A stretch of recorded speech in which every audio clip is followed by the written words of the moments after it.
Hello, I am the Rocketeer Lady, MK Smith, and welcome to the DeltaV podcast.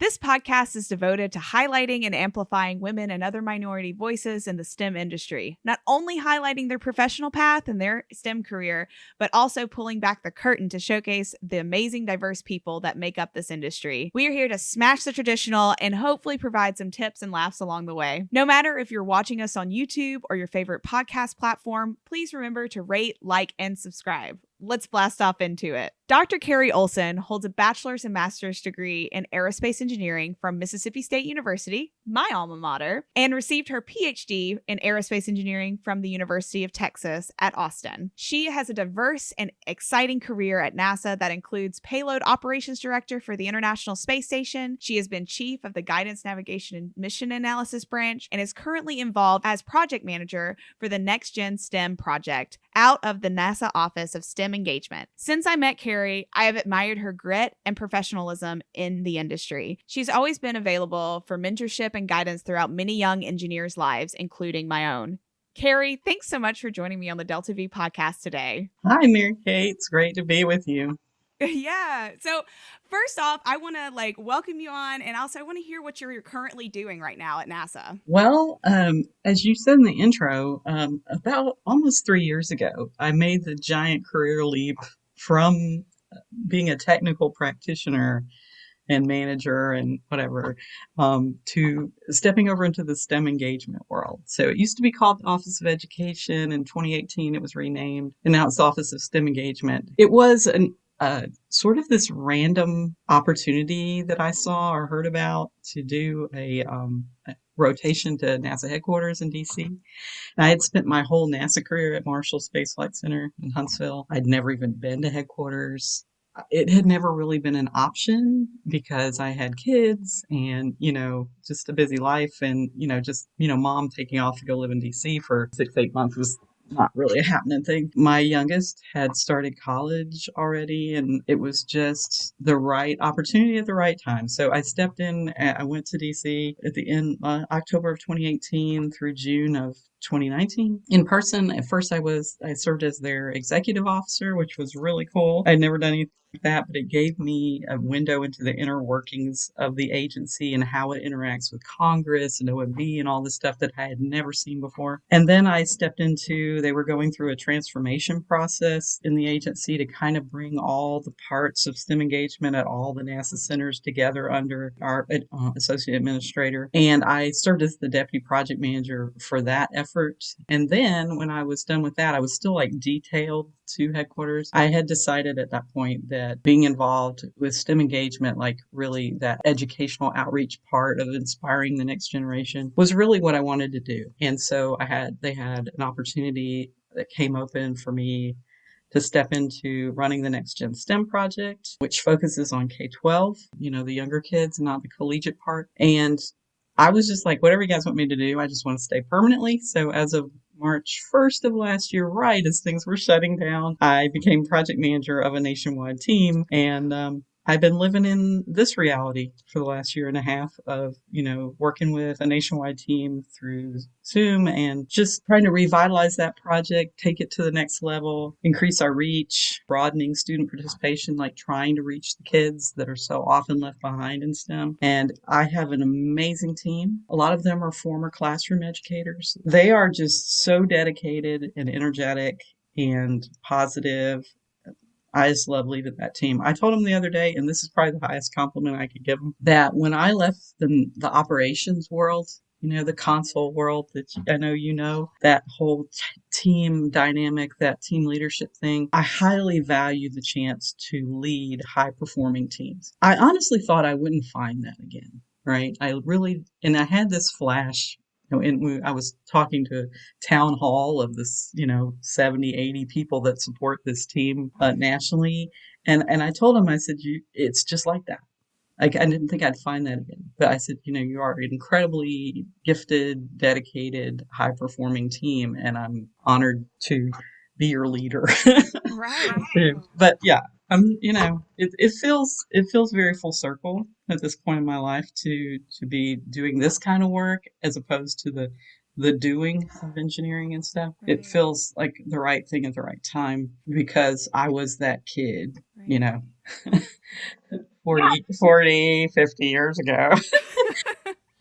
Who somehow got inspired to do something that females generally did not do. Right. Let's dive into that piece, right? Because like I do think that's incredibly like a full circle moment, right? Where you're kind of filling the gap that was not present necessarily for you. So what brought you into your path of pursuing aerospace engineering, right? What inspired you to pursue such a male dominated industry? You can call it talking points or whatever, but we throw around the term the Artemis generation a lot in NASA right now. You know, we talk about the kids of today being the Artemis generation, you know, counterpoint to the fact that I grew up, I've always self-identified as a child of Apollo. Oh. So Apollo was the backdrop of my childhood. I think you can't discount that effect. Right. I can remember watching Walter Cronkite with the little models and walking us all through what was going on in these different missions. Those are some of my earliest memories. I can remember standing on the porch at age 5 trying to see Neil Armstrong because I was so young and my parents were trying to, you know, put us in front of the TV and show us this amazing moment in human history. I was that kid, though, that also thought they could see Rudolph on Christmas Eve in the sky. I had I was too.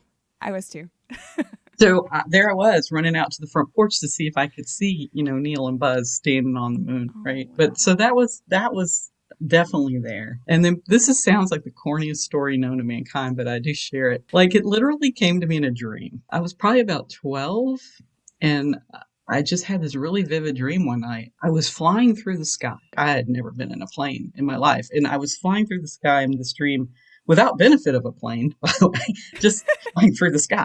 Just right. Me. And it was so vivid and so intense. And I remember waking up the next morning, I couldn't forget it. I just couldn't get past it. And I had this strong feeling that it was telling me something about my future, Yeah. And being a child, let's see, if I was 12, it's probably about 1975-ish. My immediate thought was, because that was the role open to me, oh, maybe I'm meant to be a stewardess. We called them that back then, and they were all female.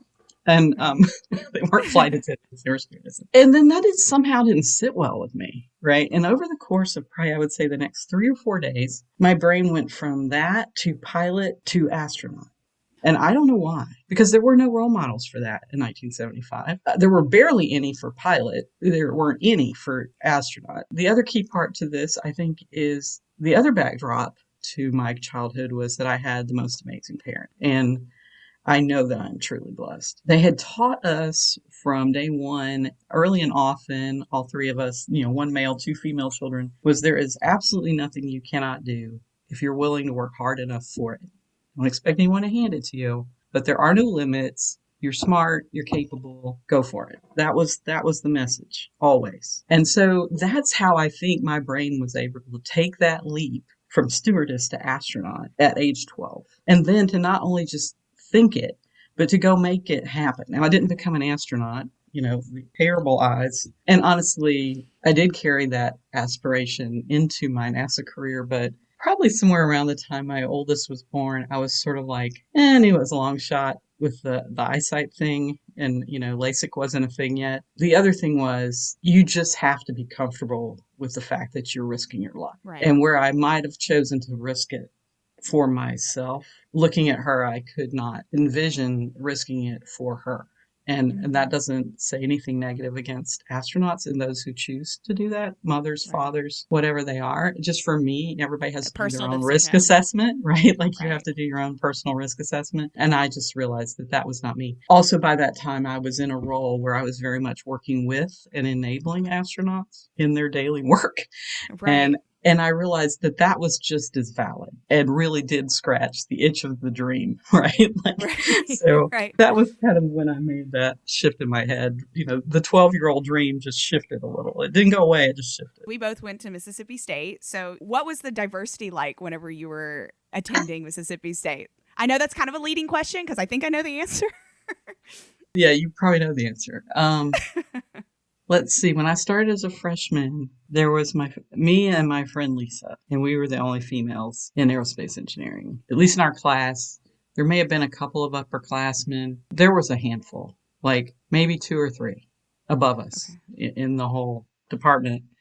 And how was that? Did you even Honestly, notice it, or was it not well, a I big mean, I deal? expected it, right? Right. Like, Right. I was just happy there were any other. For sure. I don't know. I guess because I never expected anything different. It was, I'm not Just the gonna lie, I norm. like boys. So, you know, Right. it was, by and large, it was in the aerospace department, and I had some of the same professors, oddly enough, that you did, even though we're quite a few years apart in age. Dr. Koenig was there. He Yep. looked like he was 12 back then. I thought he was a grad student the first time I saw him, and then Yep. I found out who he was, and I was like, oh, not grad student. Actually, very accomplished person. Professor Clyett was the department head. He personally recruited me, like Wow. hard recruited me. Really? From out of state. And the department itself couldn't have been more welcoming. Honestly, my fellow students were very welcoming. I don't remember any like, oh, you're a girl, you shouldn't be here kind of things. No, they realized really quick that I was pretty smart and that they probably wanted me in their homework group. Right. Right. So there's that. I won't say that that's true across the university, especially when I had to take things like EE classes for non-EEs, electrical Yeah. engineering, Engineering. that Yeah. I did encounter a hardcore sexist jerk. There's some stories in there, but luckily for me, We can go into those. yeah, they were few and far between. And he's long since dead. That was a thing in my sophomore year that wasn't fun, but by and large, it was pretty open. I just kind of trucked along, through bachelor's. Like I said, probably because I've heard you sometimes talk about imposter syndrome. There was probably a part of me that thought that sooner or later I was going to come upon a class that was too hard and that I wasn't going to make it. So that was, even though like I had, high ACT scores, I had nearly a perfect GPA in a really tough college prep high school. I had the chops to be there, right? But somewhere inside of me, I didn't really know because everything in the external world told me that girls can't be engineers, right? Right. And even though I had that chip on my shoulder that, yeah, really? Hide and watch, about to do this right now. There was a part late at night, when you're studying for a really hard exam or something, that was like, this is it. This is where I run into the thing that's too hard and I'm not going to make it. But I did. And actually, I was kind of blowing the doors off of it.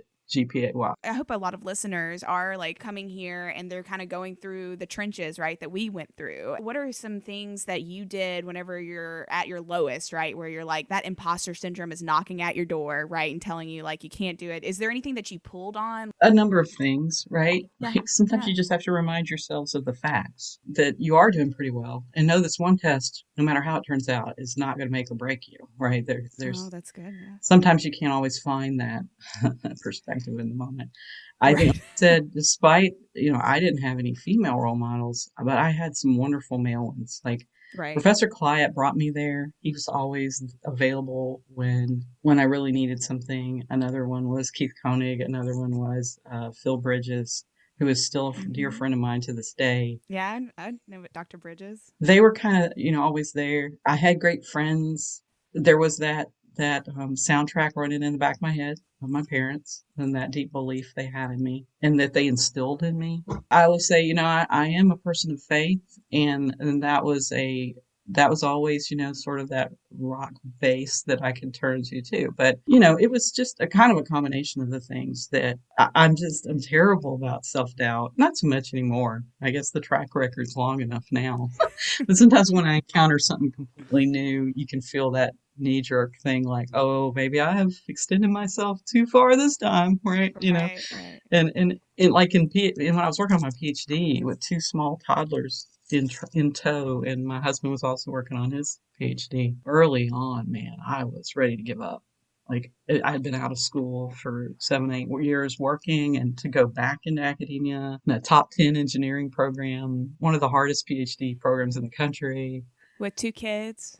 2 kids, and having that dichotomy, just being pulled in 2 different directions, like as a mother and a serious engineering PhD student. If you ever read the dedication in my dissertation, it really came down back to my parents, my husband, and Dr. Fowler, who was my advisor at Texas. And really, especially Greg and Dr. Fowler, they believed in me when I didn't. And they wouldn't let me quit. And they were your hype team. Yeah.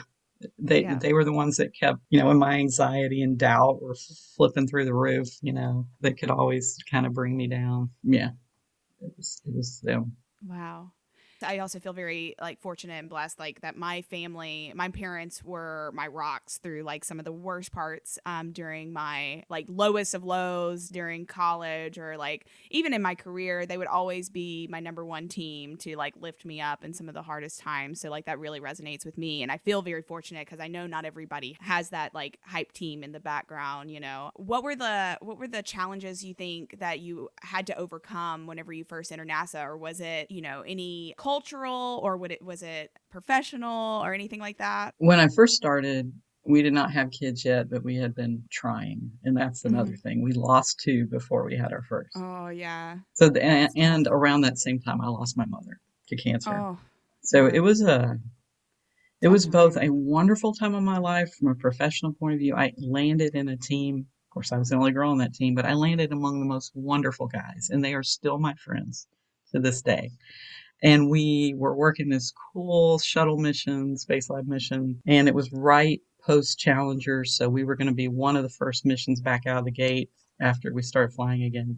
And that was when I first got into operations and just found my niche there. But so professionally, it was going great. There was, like I said, always that imposter syndrome of, can I really cut this? I mean, I'm doing freaking orbital mechanics for NASA, But on the other hand, I had this great, nurturing, wonderful team, all male team. And the funny thing is, within a year, I was the lead for them. So somebody recognized something in me early on as Right. far as leadership. And I think that's where I've learned to become a leader. But, on the personal side, things were difficult. As far as challenges for being a woman, once again, I feel like I'm sort of like, I had this positive star hanging over my head. Like, so the guy that hired me, God rest his soul, Monroe Hardage, he had daughters who were going into STEM fields. And so Yeah. he was very positive. I think he had to argue with bosses above him to even hire me. I didn't find that out till later. The boss right above him was not welcoming to females. He and I butted heads a few times. That's a whole nother Right. story. I felt like he was working against me. Anyway, but my immediate boss was definitely working for me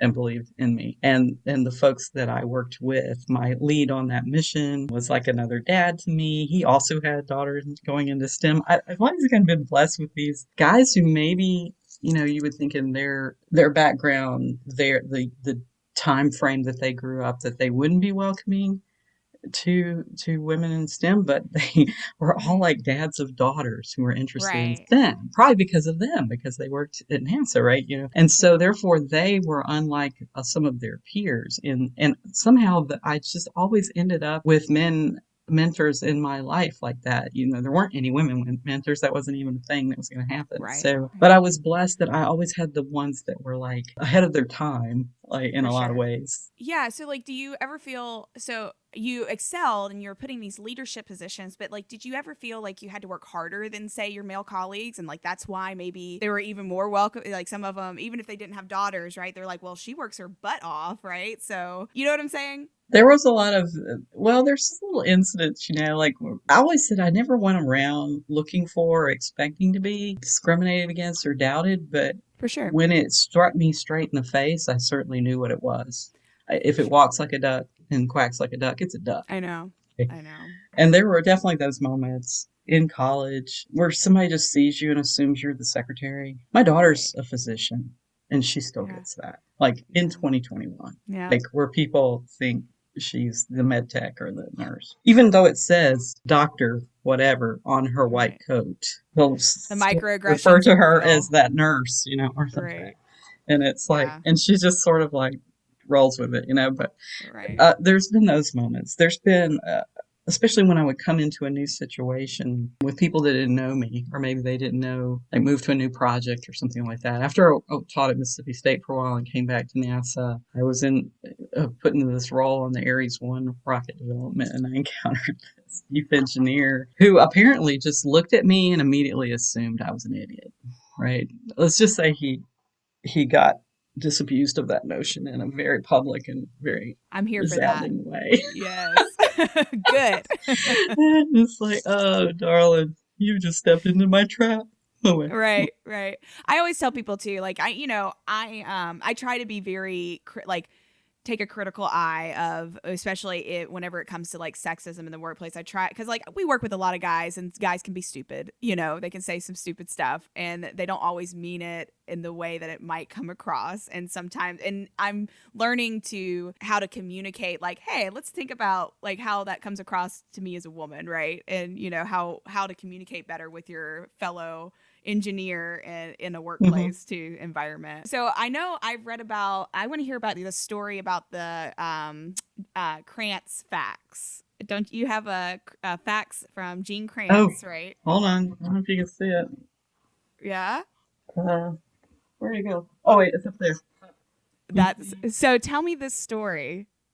So when I landed at NASA, the first mission I worked was the STS-35. Yes, that's how old I am. Astro 1 mission. So in the payload bay, it wasn't a typical Space Lab mission. It didn't have a module. The Space Lab module was like the precursor to the U.S. lab on the International Space Station. So it didn't have a pressurized controlled module for humans to go into. The whole point of that mission was astronomy, and it had 4 telescopes in the payload bay that you would use the orbiter to do the gross pointing, and then you would use its pointing system to point to the stars that the astronomers wanted to observe. Anyway, we get into that mission, long story short, but Columbia had a problem with a hydrogen leak, and it plagued us for most of that year. I don't know how many times we sat on the launch pad and then got scrubbed. Like, started like in April, and it just kept moving around the calendar. And we finally, in early December 1990, we launched. It's like we were cursed, man. Like everything that could go wrong was going wrong. Our equipment wasn't working right. The star acquisition, the pointing system was not locking onto targets. It had some kind of glitch. We're trying to figure it. We had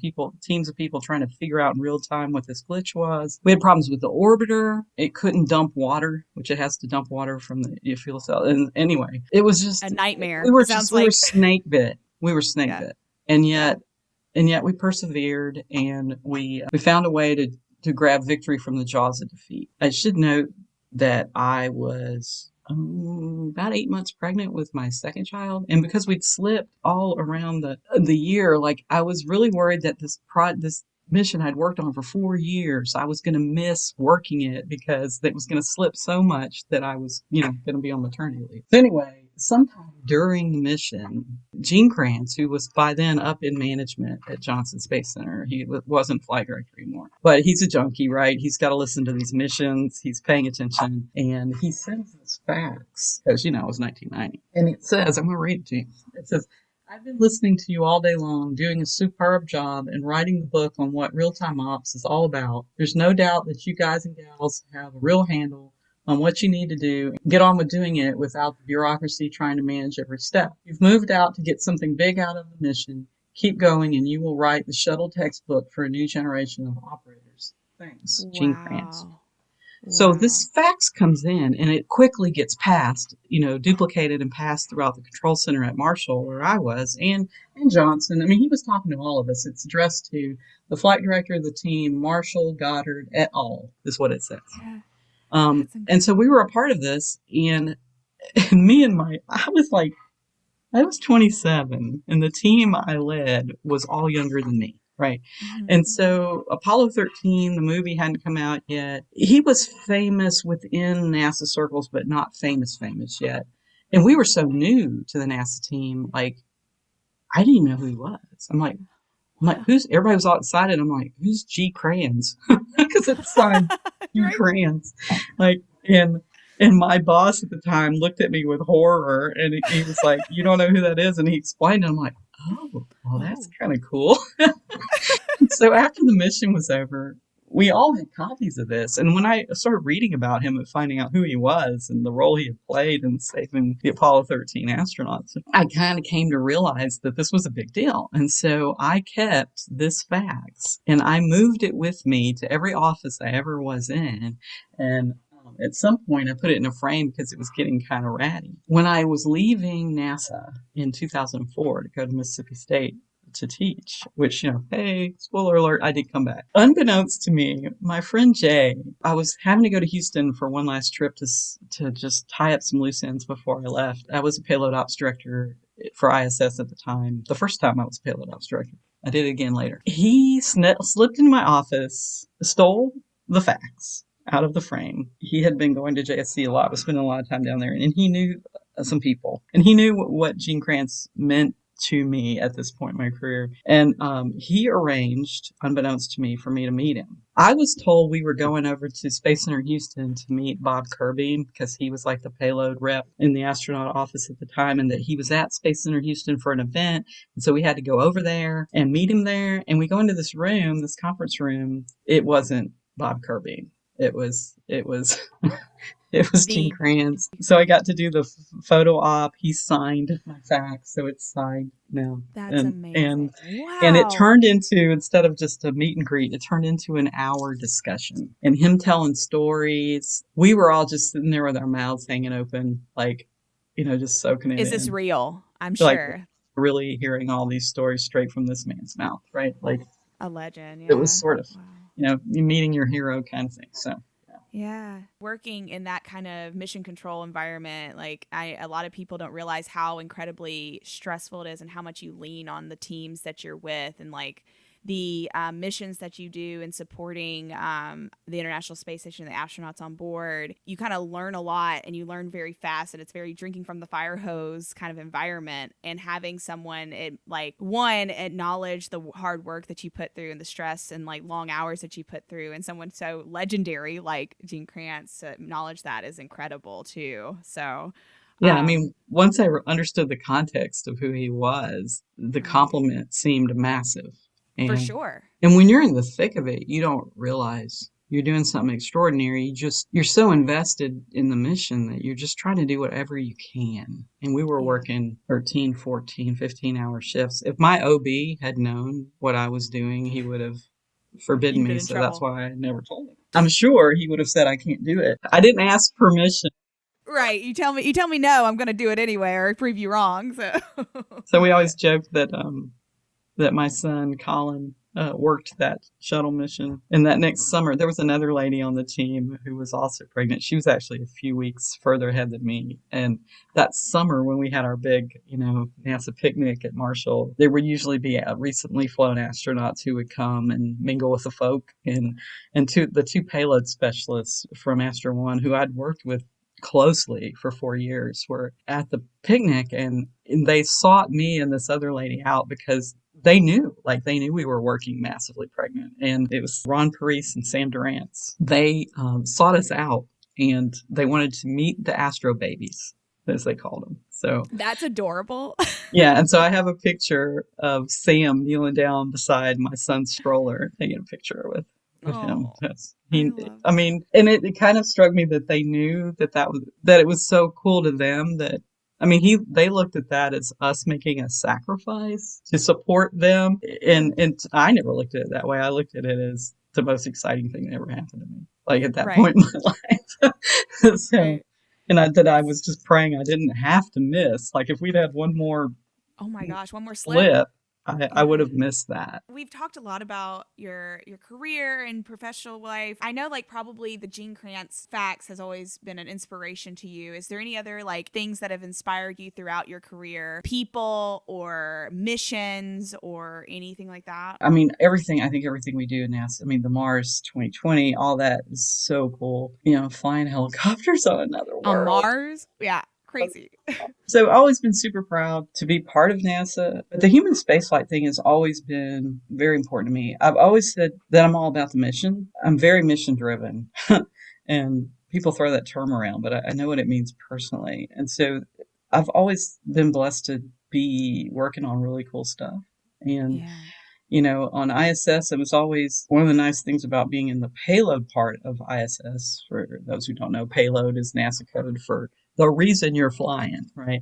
So in ISS payload, we're talking about science, and science to further exploration, science to help life back on Earth. And so even though sometimes you can just get bogged down in the mundane and the little petty problems of just any workplace, even when it might be the coolest workplace on Earth, you're always this close to the scientists and what they're trying to do and the breakthroughs they're making that you're enabling, right? So there's that. And the inspirations as far as other people, I feel like at this point in my time, I am an absolute connoisseur of great leadership.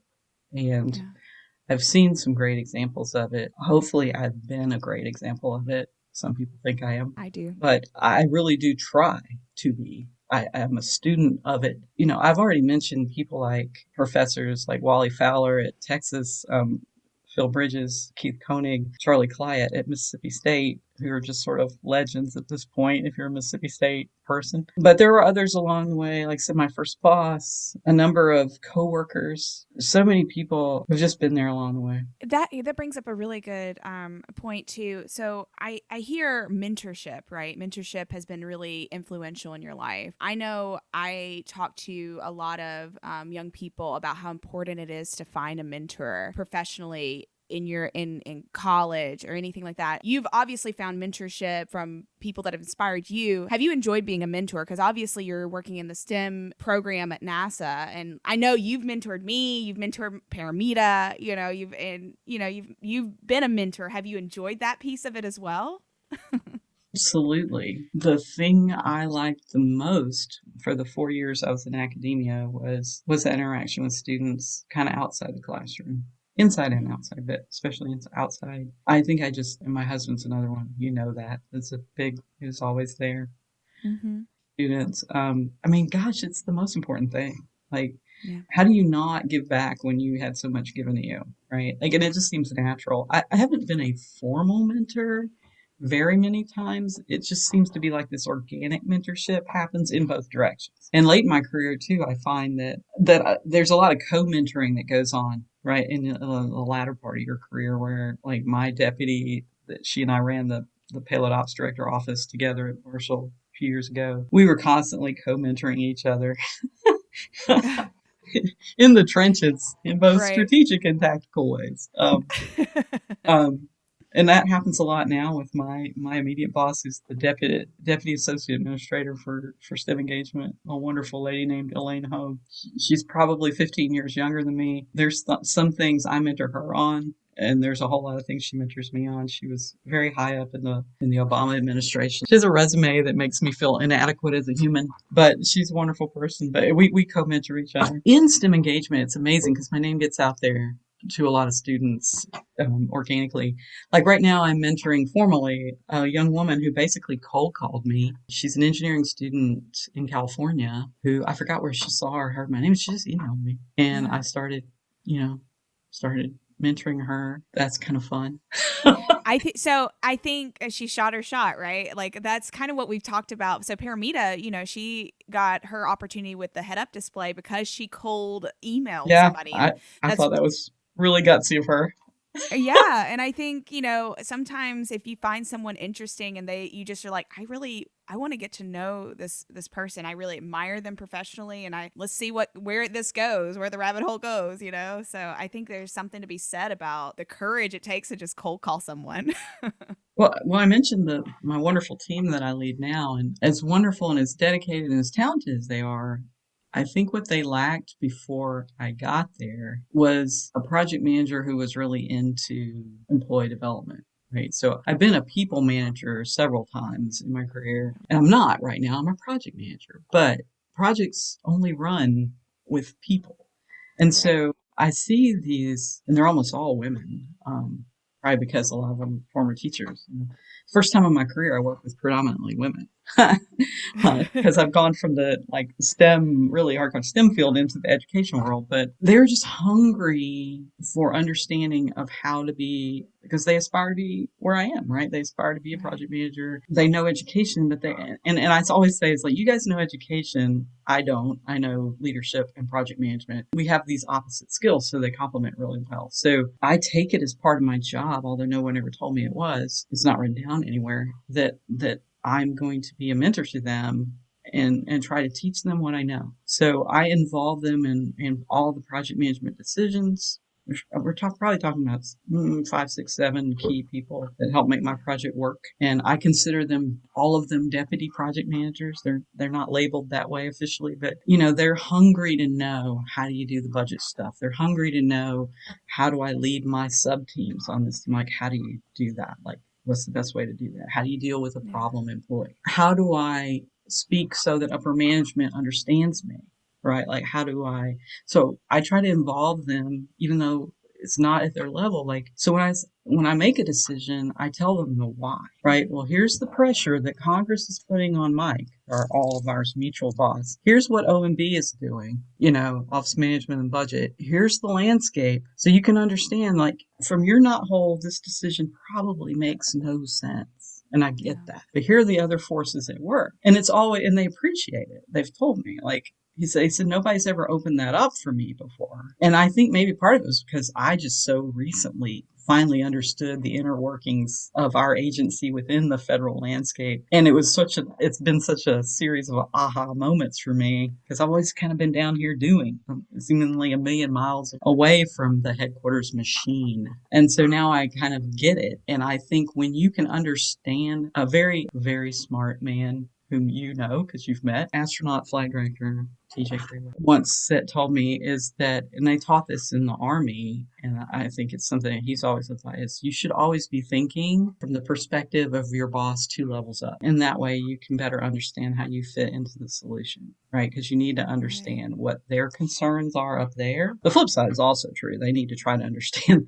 the concerns down at the working troop level too. But like I said, I'm a great consumer and curator of leadership knowledge. And that was a nugget that he said one day that I'm like, okay, I'm writing that down. Right. And so that's what I'm trying to do with my team, mentoring and developing them, is giving them that window 2 levels up or 3 levels up so they can understand how to better achieve what we all know we need to do for our project, but in the context of the reality of the budget and politics. So you're like mentoring internally, but also your group externally mentors too, because you're in the STEM outreach. So you're mentoring even young people too, synergizing the internally and external. I also had a teenager from some school in Nebraska reach out to me, and we did a Zoom, and it was like for a class project. And when we Zoomed, it was in his classroom, and the whole class was there. So he was asking the questions for the whole class. That's so But cool. that was cool too. So sometimes I get pulled into those sort of random things too. I love that. So what are you excited about the future of NASA and like STEM? I'm excited that we now have an administration where STEM engagement's actually back in the budget. Yes. We have been not in the budget, and Congress would put us back, but we weren't in the president's ass for the last 4 years, which is horrendous for trying to plan a budget, because you don't know if you're going to have a budget or if you're going to exist. And it's been hard to get people within the agency to take us seriously or to partner with us. But anyway, it's great that we're Pinocchio is a real boy again. That's great. I think just the sheer volume of amazing stuff that's going on. This coming year, we're going to fly the first Artemis mission, uncrewed, but the first test mission. We have James Webb Space Telescope launching. Yep. We have the continuing saga of Ingenuity and Perseverance on the surface of Mars. There's just a ton of amazing stuff going on in the agency right now. And there's such a focus on STEM education and inspiring that next generation, both internally in NASA and also coming from the White House, that I think it's sort of a golden age for us now. And there's very much a sense that we need to capitalize on it, make hay while the sun shines, because other things can happen politically in the realm of, as I said, broadening participation, reaching kids who aren't as easily reached, reaching kids who don't have the advantages and things that I spoke about in my childhood. The events of last summer and the racial reckoning were ground shifting for me.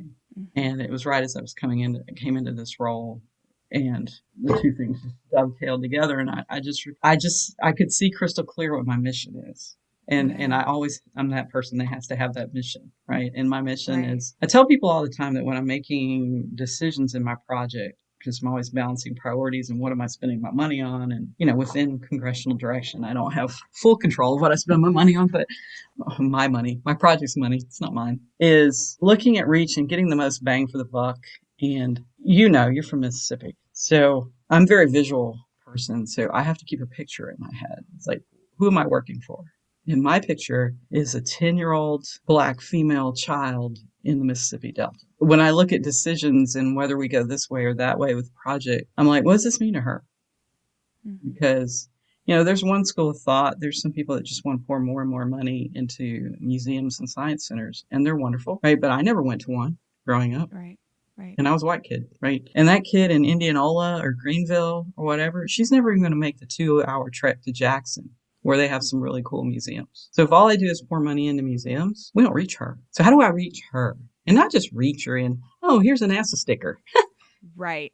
Here, teacher of said child, here's a lesson plan that's really cool. How do I engage with her and thousands and thousands of other kids just like her in a way that makes a difference, that makes them see a future beyond their little small town and their socioeconomic disadvantage, all the, years and years of just ingrained need. How do I make that difference? I don't have all the answers to that yet, but it does help me make choices between A and B and C and D, And so I keep that touchstone. Gosh, that just like makes me like that. You're making me tear up, like just hearing it, because like there is such a, you talk about the what your mission is, and I think that's being cognizant of what that mission and keeping that in mind helps you drive forward. That's incredible. I guess it's just the way I was raised in NASA, and it's just the way I think.